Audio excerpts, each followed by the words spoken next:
বহির্বিশ্বে বাংলাদেশ ফুটবলের পরিধি এখনও আশানুরূপ জায়গায় পৌঁছাতে পারেনি। ভালো দলের বিপক্ষে ম্যাচ আয়োজনে বাফুফের কূটনৈতিক কার্যক্রম আরও বাড়ানো প্রয়োজন বলে মনে করেন সাবেক ফুটবলার শেখ মোহাম্মদ আসলাম। সেপ্টেম্বরে ইউরোপ আফ্রিকার দেশগুলোর সঙ্গে ম্যাচ আয়োজনে ব্যর্থ হওয়া সেটারই প্রমাণ মনে করেন সাবেক এই ফুটবলার। এদিকে নেপালের বিপক্ষে ম্যাচ দুটিতে খেলতে অনিচ্ছা প্রকাশ করেছেন হামজা ও সমিত সোম। হামজা চৌধুরী, সমিত সোমরা বাংলাদেশ জার্সি গায়ে জড়ানোর পর থেকে দেশের ফুটবল উন্মাদনায় প্রাণ ফিরে এসেছে। এরপর থেকেই দলে প্রবাসী ফুটবলার বাড়ানোর ব্যাপারে উদ্যোগী হয়ে ওঠে বাফুফে। তবে ভালো মানের ফুটবলার এনেও ম্যাচ খেলার জন্য ভালো মানের প্রতিপক্ষ নির্ধারণ করতে পারছে না ফুটবল ফেডারেশন। ঘুরে ফিরে আটকে থাকতে হচ্ছে সেই নেপাল ভুটানের মধ্যেই। এমনকি আগামী ৬ ও ৯ সেপ্টেম্বর ফিফা উইন্ডোতে ইউরোপ আফ্রিকার দেশের সঙ্গে ম্যাচ আয়োজনের উদ্যোগ নিলেও তাতে সফল হয়নি বাফুফে। খেলবে সেই সাফের দল নেপালের সঙ্গেই, কিন্তু নিজ নিজ ক্লাবে ব্যস্ততার কারণে এমন প্রতিপক্ষের সাথে না খেলার সিদ্ধান্ত নিয়েছেন হামজা সমিতরা। ওদের খেলা আছে, সমিতের খেলা আছে ৩ তারিখ আর ৫ তারিখ এরকম। আর হামজা যেহেতু প্রি সিজন করতেছে, প্রি সিজনের যেতে আসার পসিবিলিটি কম। যে আলোচনা হয়েছে, আমাদের বিএফএফ এর স্টাফ যারা এটা নিয়ে ওয়ার্ক করে, তাদের রেজাল্ট মতে পাওয়া যাবে না তাদের।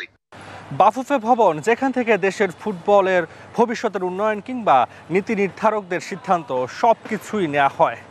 তবে একটি রাষ্ট্রের উন্নয়নের জন্য বহির্বিশ্বে নিজেদেরকে আরও কার্যকরী ভূমিকা অর্জনের জন্য কূটনৈতিক ব্যবস্থা যেমন জরুরি, ঠিক একইভাবে ক্রীড়াঙ্গনেও কূটনৈতিক ব্যাপারে আরও জোরদার সিদ্ধান্ত নেওয়া প্রয়োজন। তবে বাংলাদেশ ফুটবল ফেডারেশন সে ব্যাপারে কতটুকু কার্যকরী ভূমিকা রাখতে পেরেছে? কূটনৈতিক বিষয়ে আমাদের আরও ভালোভাবে জাতিকে এগিয়ে নিয়ে যাওয়া উচিত। এই মেয়েরা যে ফুটবল খেলছে, আমাদের ছেলেরা যে ফুটবল খেলছে, এর থেকে আরও বেটার ব্র্যান্ডে তারা ফুটবল খেলতে পারে।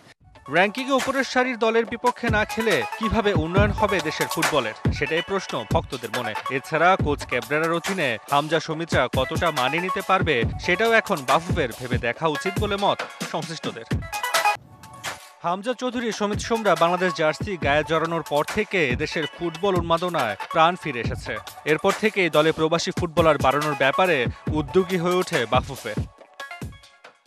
তবে ভালো মানের ফুটবলার এনেও ম্যাচ খেলার জন্য ভালো মানের প্রতিপক্ষ নির্ধারণ করতে পারছে না ফুটবল ফেডারেশন। ঘুরে ফিরে আটকে থাকতে হচ্ছে সেই নেপাল ভুটানের মধ্যেই।